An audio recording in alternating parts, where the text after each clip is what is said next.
passion, perseverance, creativity. These words are very familiar to some of us as the fuel and the drive for why we do what we do. I mean, there's also money, but in my topic of music performance, that rarely becomes a primary motivator. My name is David Dong, and I'm a junior at Frisco High School. I was motivated to select music performance as my topic because it's what I love. My drive for music started with competition in middle school band, as I watched all the other percussionists around me get better.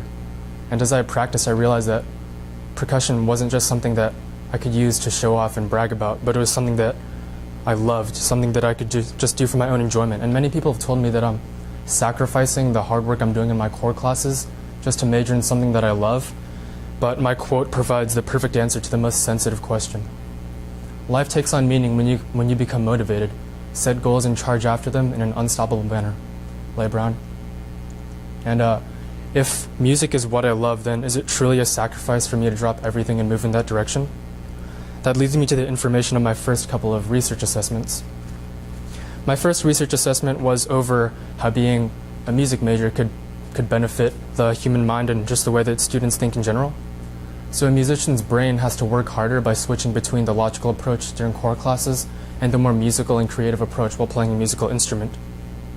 The brain has to work harder as it transitions, and that also improves spatiotemporal skills. When a musician takes the black and white notes on a piece of paper and then move it to what they want to hear on an instrument, it also works with visualizing a math problem or just interpreting word problems in general. The student will also learn how to express themselves through playing and will learn how to develop the left side of their brain, which assists with everything in schoolwork. And they also practice working on a piece of music and building up towards a performance. My second research assessment was how one could survive as a freelance musician. Out of all the categories of being a music major, going freelance is probably one of the most unstable jobs that you could attempt. In fact, there was a percussionist at Frisco High School that graduated in 2013. That in the middle of college, she was thinking about going freelance as a percussionist, and our percussion director, Heath Dillard, had to call her up just to say, no, you probably don't want to do that. But I was motivated to do a little bit of studying on what it's like to be a freelance musician after observing my first interviewee, Drew Lang from SMU. Being a freelance musician, you have to be your own boss. You control how many gigs or performances that you go to, and all the rehearsals you have to show up to. So there's an inconsistent schedule weekly, and every time you go to rehearsal, you're expected to be able to play whatever they give you. You have to be expected to replace any other instrument. So skill-wise, you have to have the widest range. And also, as for pay, the article that I read suggests that you might want to juggle other jobs along with being a freelance musician due to the instability and inconsistency with the pay. And this article helped me solidify which categories of music I'd like to go into. And my third research assessment was over why music makes people feel. Music adds feeling and personal interpretation to our everyday activities, and it really exaggerates a really happy or a really sad moment in a movie and creates contrasting moods within an instant. And we change our perspective of a film just to match what's going on in the background. So it's almost like music is an abstract form of language.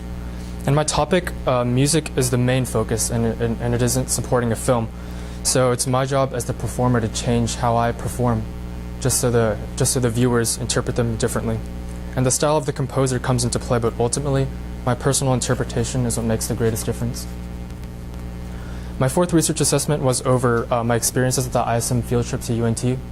The classes that I attended were jazz fundamentals, beginning composition, and percussion ensemble. The jazz and percussion classes were similar to how rehearsals go at school, but a little more fast-paced. And what I learned the most from was in the beginning composition class. That day, the professor, Mr. Lasars, focused on the compositions, the compositions of Igor Stravinsky, and how they related to periods of primitivism and neoclassicism. And the Rite of Spring, which is one of his most famous compositions, was studied by us. We studied how the unorthodox choreography related to the more bombastic and primitive style of the music. And learning about music history can help me with how I compose or perform. My style can either match with what's hip nowadays, or I can create something new that goes against the flow. And my most recent assessment was over timpani tuning and how to take good care of your instrument. Timpani are a type of drum with skin called a head stretched over a huge bowl, typically made of copper. and there's a pedal at the bottom which you can bend and change the pitch of the drum. And since the bowl is so big, there are many ways that the sound can bounce around inside the copper bowl. And for timpani players, every minuscule adjustment that you make to your hand can completely change the sound of the instrument. Overall, timpani are big and scary instruments, and when middle school and high school players are introduced to snare drum and timpani, and snare drum and marimba, they often forget the timpani.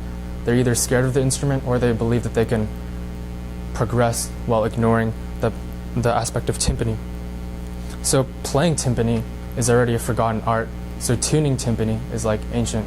Pretty much nobody knows how to tune timpani and nobody ever really experiments. So the most difficult thing about tuning timpani is probably the numerous environmental factors. The temperature and the humidity of a room can change or bend the pitch of the head by changing the shape of the copper bowl. And when tuning these instruments, you have to use a tool called a drum dial, which senses the pressure point at each tension. And then there's also a break-in period for when you put on a new head. You have to constantly adjust the head because every once in a while it'll just loosen up. You also have to apply oil and lubrication to each of the lugs to prevent buzzing. And overall, it's just incredibly difficult to the ear.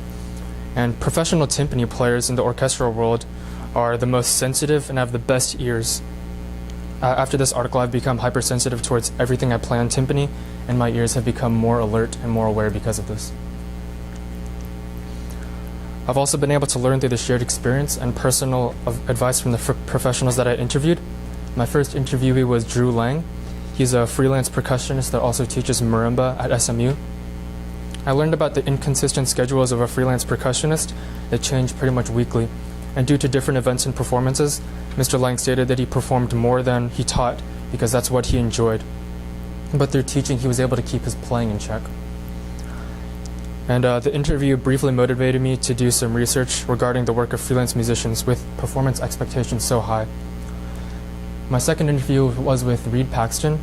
He's a private lesson teacher at both Liberty High School and Vandeventer Middle School. He's a primary example of a student who grew up playing really well, and because he played really well, he ended up teaching. Mr. Paxton found difficulties in teaching students to have passion towards music, and it's something that students have to discover on their own. If they want to move to the next step as players, they have to discover the passion for themselves. And ultimately, every student becomes their own teacher, and a real teacher simply acts as a guide. My third interview was with Kevin Hanrahan. He's the percussion director at Lone Star High School and the founder of the percussion chamber group Odd River. Mr. Hanrahan is also my private lesson teacher here at Frisco High School, and since we were already acquaintances, he was able to give me personal opinions on how I should decide which college to go to. And a professor at whatever college I go to has to be able to look out for me, and the connections that I make with them is what decides what college I should go to. And he also gave me some of his own personal experiences when studying music performance and education. And if you were to study music education, then you have to learn a little bit of every instrument just so you can teach every category. And as stated by Mr. Hanrahan, when someone majors in music education for percussion, they would never imagine themselves sitting in an empty practice room at 2 a.m. with a trumpet in their hand while also studying for a bassoon fingering test the next day, along with a junior percussion recital in a week. The amount of work overall is overwhelming, and the majority of students that major in music as freshmen will likely be going down a different path by the time graduation rolls along. Mr. Hanrahan has agreed to my mentor, but it's not official yet due to him being too busy for the paperwork. My fourth interview was with Paul Rennick, the percussion lecturer at UNT and the director of the Santa Clara Vanguard Percussion Drum Corps. And he's by far the most well-known professional that I've interviewed. After arriving to the interview, I learned that Mr. Rennick was more of a composer and less of a teacher. He had to compose for many groups, and when not composing, he was teaching. Once a month, Mr. Rennick would have to travel to California and teach a class there, and many times a week he would teach in an area other than UNT. All of these teaching and composing experiences were juggled along with family life. And a consistent pattern that I've seen among all of these professionals that I've interviewed is that they ended up teaching or composing, no matter what their performance experience was. That could possibly be me in the future, and my current topic of music performance might just be a stepping stone to performance or education. And my most recent interview was with Ed Soph, the drum set lesson teacher also at UNT.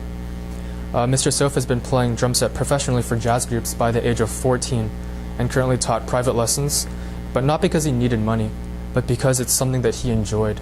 He came to work every day just to teach students because it's what he loved. And the reason why Mr. Soph was able to play professionally at such a young age is because he took advantages of the opportunities given. His private lesson teacher had to leave a jazz group that he performed in, and since Mr. Soph was around when the topic was brought up, he was able to play with the jazz group and travel across the country with them. And he was thinking of rejecting the opportunity, but after gathering up the courage to accept it, he completely changed the direction of his music career. These interviews provided less direct information about performing, but I learned more about the experiences of musicians and how they got to their current positions today. As you've probably noticed, I've provided examples of music performance, education, and composition, even though my topic is only music performance. These three fields of music are often combined, and percussion composition specifically is becoming more popular in culture. But a problem that I see with literature, specifically marimba literature, is that the popularity lasts for a short period of time. Similar to the iPhones that come out every year, you get the new one, and then you're really excited about it. But by the time you get home and you plug your phone in, there's already a new one coming out. And there's nothing special about each iPhone model, even though the overall idea of iPhones are admired. In percussion literature, a piece is written, and the excitement begins to die out. So as the excitement dies out, a new one comes out. So it's similar to the craze over one iPhone. And when one compares the works of famous classical composers for orchestra such as Beethoven or Mozart, they seem significant and short-lasting compared to, for example, Beethoven's Symphony No. 5. Da-da-da-da, da-da-da-da. If anyone were to even sing the melody, then you would know exactly what song they're talking about. Unlike these pieces of marimba literature, which glow for a short amount of time and are therefore forgotten after. And there's little that I alone can do for marimba composition, but I would like to be a part of the creative world that adds to this upcoming culture. And using the notation software Avid Sibelius and all of my past knowledge on music theory and performance, I will compose a piece of marimba literature as my original work. This composition will serve the world as a type of invention that adds to the culture of music and my personal knowledge and experience. Music might not be as impactful to the world as engineering or medical work, but it acts as on a more personal level for the musician and for the listener. As a performer, my goal is to develop a nonverbal and non-physical relationship with my viewers through the abstract communication known as music.